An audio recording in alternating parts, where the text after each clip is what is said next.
It started on a quiet morning, the kind that felt almost sacred in its simplicity. The sun poured through my kitchen window, painting golden streaks across the countertops. My coffee steamed lazily as I leaned against the counter, savoring the warmth of the mug in my hands. It was peaceful, too peaceful, perhaps, an illusion of normalcy in what had become my new life. Then my phone buzzed. Not a call, not a text, a video message. From her, Margaret Whitmore. The name alone sent a shiver down my spine. Margaret wasn't just anyone.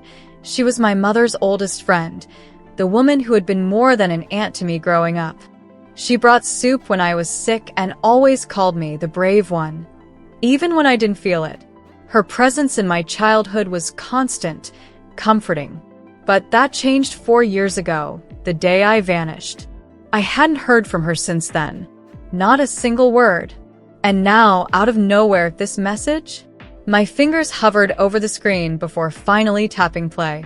There she was, sitting at what looked like her dining table, her face pale and drawn. She stared into the camera with red-rimmed eyes, trembling slightly as if unsure whether to speak or cry first. When she finally spoke, her voice cracked under the weight of emotion. "Lena, I'm so sorry." I saw the memorial notice. I can't believe you're gone." Gone? What did she mean, gone? I froze, my coffee forgotten.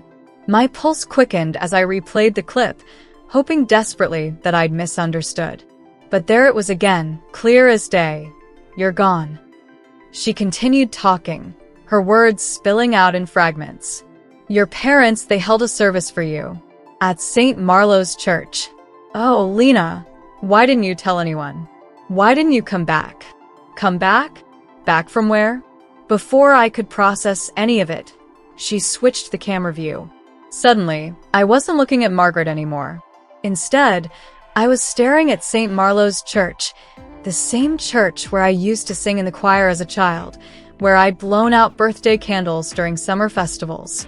The camera panned slowly across the pews filled with familiar faces, all dressed in black, their expressions somber. Some dabbed tears with handkerchiefs while others sat stiffly, lost in thought. Then the lens zoomed in on two figures standing near the pulpit. My parents. My mother wore a tailored black dress, pearls coiled tightly around her neck like a noose. She clutched a lace handkerchief, pressing it delicately to her eyes. Beside her stood my father, his jaw set firmly as he read aloud from a folded piece of paper. His voice carried clearly through the recording, steady but heavy with sorrow. She struggled. She wandered. But we loved her. And now, at last, she's at peace. Behind them loomed a casket, draped in cascading white lilies. And beside it a photo Of me. smiling. Alive. But I wasn't in that casket. I was standing right here, in my kitchen, breathing, shaking, very much alive. This couldn't be real. Yet there it was, undeniable evidence flashing before my eyes. My own family had declared me dead. They hadn't just abandoned me, they'd buried me. I replayed the video 3 times, each viewing making it harder to breathe. My chest tightened, anger bubbling beneath the surface. This wasn't grief. This wasn't mourning. This was something far darker. This was theft. They didn't simply cut me off. They stole my life. And suddenly, everything clicked into place. The unanswered calls, the ignored letters, the way people stopped asking about me after a certain point. They weren't worried because they thought I was missing. They thought I was dead. But I wasn't. And they were about to find out just how alive I really was. I didn't sleep that night. How could I? The video looped endlessly in my mind, each replay carving deeper grooves of disbelief and fury. My parents' faces, so composed, so convincing, haunted me. The way they spoke about me, as though I were some distant memory rather than their flesh and blood. It wasn't grief, it was performance. A calculated act meant to erase me from their lives and claim what was left behind. By morning, Exhaustion weighed heavily on me, but clarity had begun to pierce through the fog of shock. If this was a lie, then there had to be a reason. People don't just declare someone dead without motive. Someone or something had driven them to do this, and I needed answers. The first person I called was Aunt Claire. She was my father's younger sister, the black sheep of the family who never quite fit into their polished world. While my parents thrived on appearances, Claire wore her imperfections like armor. She'd always been kind to me, slipping me cash when I was broke or sneaking me slices of pie during family dinners. Once, after one of my fights with my mother, she pulled me aside and whispered, "You didn't do it, I know." At the time, those words felt hollow, but now they carried weight. Maybe she knew more than she let on. She answered on the third ring, her voice cautious, almost wary. "Lena," she said, her tone cracking under disbelief. "Is this some kind of sick joke?" "No, Aunt Claire," I replied firmly. "It's me. I'm alive. What happened? Why did they say I died?" There was silence on the other end, long enough for me to wonder if she'd hung up. Then, softly, she spoke. "They told everyone you died in a fire. In Lisbon. A hostel. No survivors. They showed us the death certificate." "A fire? In Lisbon?" I blinked, trying to make sense of her words. I'd never even been to Portugal. Never stayed in a hostel. Never met anyone who could corroborate such a story. "Claire," I said slowly, "you know that's not true. You know I'm alive." Another pause. This one heavier, guiltier. "Lena, I wanted to believe you were okay. But your parents, they came to me. They showed me papers. Photos of the wreckage. They said," her voice trailed off, choked with emotion. "They said you were gone, that there was nothing left to bury." My stomach churned. Papers. Photos. Wreckage. All fake. All fabricated. After we hung up, I sat staring at my phone, my mind racing. If they went to such lengths to fake my death, then there had to be a payoff. Something worth lying for. Worth destroying their own daughter for. And then it hit me. The trust fund. My grandparents' estate. $300,000 earmarked for my education, my future. Released when I turned 25. I was 26 now. I opened my laptop with trembling hands and logged into the National Registry database. Typing in my name, I braced myself for what I might find. There it was. Lena Voss. Date of death, March 3rd, 2020. Cause, fire-related injuries. Status, deceased. Certificate ID, DL, F77419. Forged. Every last detail. But the betrayal didn't stop there. I scrolled further, pulling up the transfer records linked to the trust. Funds, transferred. Recipient, Eliana Voss. My sister. Of course. Who else would benefit from my disappearance? Eliana, the golden child, the perfect daughter. The one who partied with trust fund kids, maxed out credit cards, and once stole my passport to fly to Ibiza because hers was flagged by customs. She'd always been reckless, entitled, and desperate for attention. But this was beyond selfishness. This was theft. I clicked over to Instagram next, searching for her profile. Sure enough, there it was, a new post, glowing with happiness. Forever with my soulmate. A wedding photo. White roses cascading down an altar. Champagne glasses clinking under string lights. And there, standing beside her groom, was my father, arm around her shoulders, raising a glass in celebration. The caption read, "To the daughter who never let us down. Never let them down." The words cut deeper than any knife. They hadn't just erased me. They'd replaced me. Eliana wasn't just living my life. She was thriving in it. And I was done being a ghost. The anger inside me burned hotter with every passing hour. It wasn't just betrayal. It was theft, erasure, and replacement all rolled into one cruel act.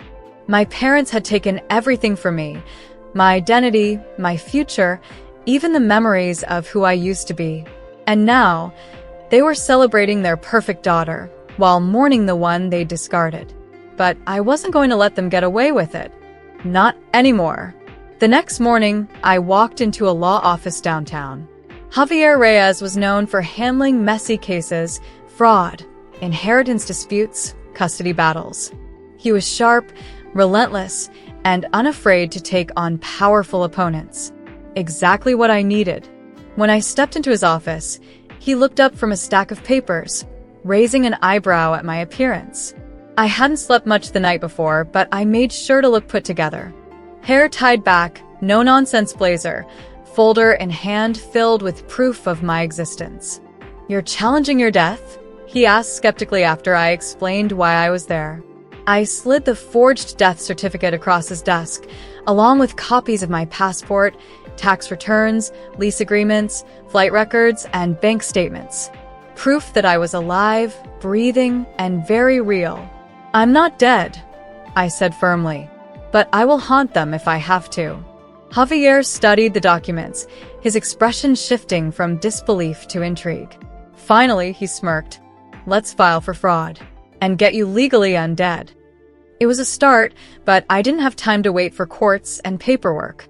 Later that day, an anonymous tip came through, a message sent to my email account with no name attached. They're holding a memorial. Sunday. St. Marlowe's, 3 p.m. Perfect timing. I bought a dress that afternoon. Black, high-collared, long sleeves. Elegant, but severe. A veil completed the look, not to hide myself, but to make a statement. Black fabric cascading over my face like a shadow ready to step into the light. Sunday arrived too quickly. As I stood across the street from St. Marlowe's Church, my heart pounded so loudly I could barely hear the organ music spilling out of the open doors. Cars lined the block, flowers piled near the entrance. Inside, people milled about, exchanging condolences, sharing stories of the girl they thought was gone forever. My parents greeted mourners at the door. My mother dabbed her eyes theatrically, playing the grieving widow to perfection. My father shook hands solemnly, offering quiet words of thanks. Eliana lingered nearby, dressed in black silk, dabbing her cheeks with a tissue like she'd practiced in front of a mirror. Inside, the church buzzed with whispers. The air smelled faintly of lilies and candle wax. My photo loomed behind the altar, larger than life, smiling, innocent, frozen in time. They were saying goodbye to me today. But I wasn't here to say goodbye. I was here to say, I'm back. At exactly 3:15 p.m., as the priest raised his hands for a moment of silence, I pushed open the heavy wooden doors. Wood groaned against the marble floor. Light poured in like judgment. Click, click, click. My heels struck the ground rhythmically, each step deliberate, echoing through the hushed sanctuary. Heads turned slowly, confusion rippling through the crowd. A child whispered, "Mom, isn't it the girl in the picture?" Gasps followed. Murmurs spread like wildfire. Someone dropped their program, the sound sharp and jarring in the otherwise silent space. My mother saw me first. Her face drained of color, her hand flying to her chest. Then she collapsed. Not fainting. Performing. Always performing. My father froze mid-gesture, wine glass slipping from his fingers and shattering on the floor. Eliana spun around, her eyes locking onto mine. For a second, she looked afraid. Afraid of being caught. Afraid of losing everything she'd stolen. Then fury replaced fear. I kept walking. Calm. Steady. Unstoppable. No scream. No accusation. Just presence. I reached the front of the church, turned, and faced them all, and smiled. Then I spoke, calm, clear, cutting through the silence like a blade. You declared me dead. You stole my life. You gave my future to her.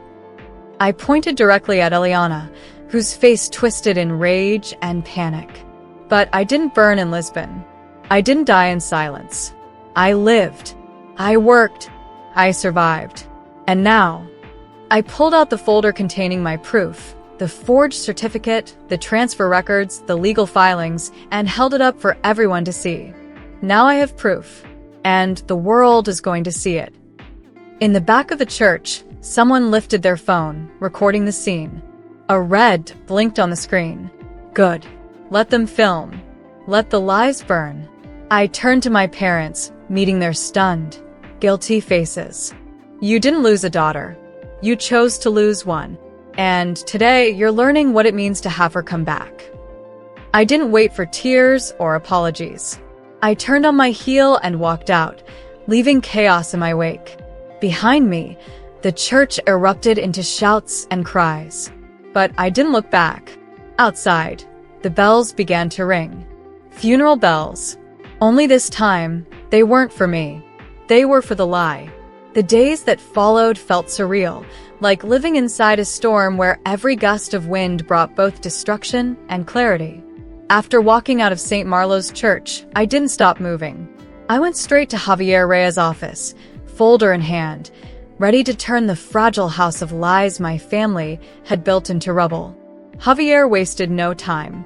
Within hours, he filed motions to contest the forged death certificate and demand an investigation into the fraudulent transfer of the trust fund. By Monday morning, reporters were camped outside his office, hungry for details about the woman who'd risen from her own grave. Social media exploded with hashtags like #LenaVossAlive and #JusticeForTheLiving. My sister Eliana's Instagram vanished overnight, scrubbed clean as if she'd never existed online. But none of that compared to the fallout within my family. When the news broke, woman declared dead returns, exposes family fraud, my parents retreated behind closed doors, their polished facade crumbling under public scrutiny. Neighbors whispered behind cupped hands, friends distanced themselves, and business partners began severing ties. Their empire of appearances was collapsing around them, brick by brick. And then came the legal consequences. Within weeks, investigators uncovered a web of deceit far more intricate than I'd imagined. It wasn't just the forged death certificate or the stolen trust fund. It was years of financial mismanagement, falsified documents, and even accusations of embezzlement tied to my father's company. The same people who once praised him now called for accountability. Eliana, meanwhile, became a ghost herself. She disappeared from social events, her name tarnished alongside our parents'. Rumors swirled that she'd fled the country, though no one knew for sure. Part of me pitied her, not because she deserved sympathy, but because she'd been complicit in her own downfall. She'd chased perfection so desperately that she lost sight of reality entirely. As for me, I started rebuilding. I moved into a small apartment downtown, its windows letting in sunlight that felt brighter somehow, freer. Coffee still steamed on my counter each morning, but now it tasted sweeter, richer. For the first time in years, I felt truly alive, not just surviving, but thriving. One afternoon, I sat at my kitchen table sorting through paperwork when I noticed something odd. A letter had arrived, handwritten on plain stationery. No return address. Curious, I opened it. Inside was a single sheet of paper, scrawled with shaky handwriting. "I'm sorry, Lena. I should have believed you. Please forgive me." It was signed simply, Margaret. My throat tightened as I read the words over and over again. Margaret hadn't known the truth. She'd been fooled too, but her apology carried weight. It reminded me that not everyone in my life had turned their backs on me. Some, like Claire and Margaret, had tried to hold on to hope, even when it seemed impossible. That night, I wrote back. "There's nothing to forgive," I replied. "You loved me when others didn't. That means more than you'll ever know." By spring, things began to settle. The court ruled in my favor, invalidating the forged death certificate and restoring the trust fund. My parents' assets were seized, their house sold off to cover debts. They vanished from public view, retreating into obscurity. And me? I started fresh. I enrolled in classes at a local university, pursuing a degree I'd dreamed of since childhood.